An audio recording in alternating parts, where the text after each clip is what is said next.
12th standard board एक्झामला सगळ्यात महत्त्वाचा असणारा हा टॉपिक आहे, तो म्हणजे माइंड मॅपिंगचा, जो की आहे 3 मार्क्ससाठी. ओके, सो बेसिकली 3 मार्क्सला नेमकं काय काय करायचं, कारण हे तुम्हाला असेच मार्क्स मिळून जातात, त्याच्यामुळे तुमचे मार्क्स कोणीही कट करू शकत नाही, कारण हे तुमच्यावरती आहे की तुम्हाला इथे काय लिहायचं.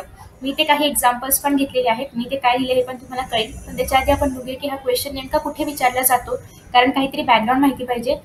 तर त्यासाठी आपण आधी बघणार आहोत की हा क्वेश्चन नेमका कुठे विचारला जातो किंवा कोणत्या प्रश्नामध्ये विचारला जातो. ओके, सो बेसिकली इथे आपण थोडंसं याच्याबद्दल थोडीशी इन्फॉर्मेशन बघणार आहोत. तर बेसिकली तुम्ही जर पेपर पाहिला तर तुम्हाला कळेल की आपल्याकडे पेपरमध्ये सेक्शन्स असतात. तर त्या सेक्शनमध्ये जो आपला पहिला सेक्शन आहे तर तो असतो प्रोजचा सेक्शन. ओके, प्रोज ज्याच्यामध्ये आपल्याला पॅसेज वगैरे असतात.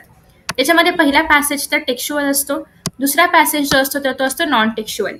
सो हा जो नॉन टेक्स्चुअल पॅसेज आहे तर या नॉन टेक्स्चुअल पॅसेजवरती काही क्वेश्चन्स असतात, मग तशी तुम्हाला समरी लिहायला सांगितलेली असते आणि मग समरीच्या खाली तुम्हाला माइंड मॅपिंगचा हा क्वेश्चन असतो. ओके, हे लोकेशन ठरलेलं आहे, हे यासाठी सांगितलं की हा क्वेश्चन नेमका कुठे येतो हे तुम्हाला आधी माहिती असावं, जेणेकरून तुम्हाला याची तयारी करायला इझी पडेल. ओके, आणि हे 3 मार्क सगळ्यांना अगदी मिळतात जर तुम्ही कुठलीही रायटिंग म्हणजे स्पेलिंग मिस्टेक नाही केलं आणि ग्रॅमॅटिकल मिस्टेक नाही केलं तर. बाकी तुम्हाला याच्यामध्ये जे पण हवं असेल ते तुम्ही लिहू शकता, अर्थात विषयाला अनुसरून लिहायचं आहेच, पण तुम्ही मनाने काहीही गोष्टी याच्यामध्ये लिहू शकता. याच्यावरती कोणीही हेच का लिहिलं तेच का लिहिलं असं म्हणून तुमचे मार्क्स कट नाही करू शकत, अंटिल अँड अनलेस तुम्ही स्पेलिंग्स बरोबर लिहिले असतील तर.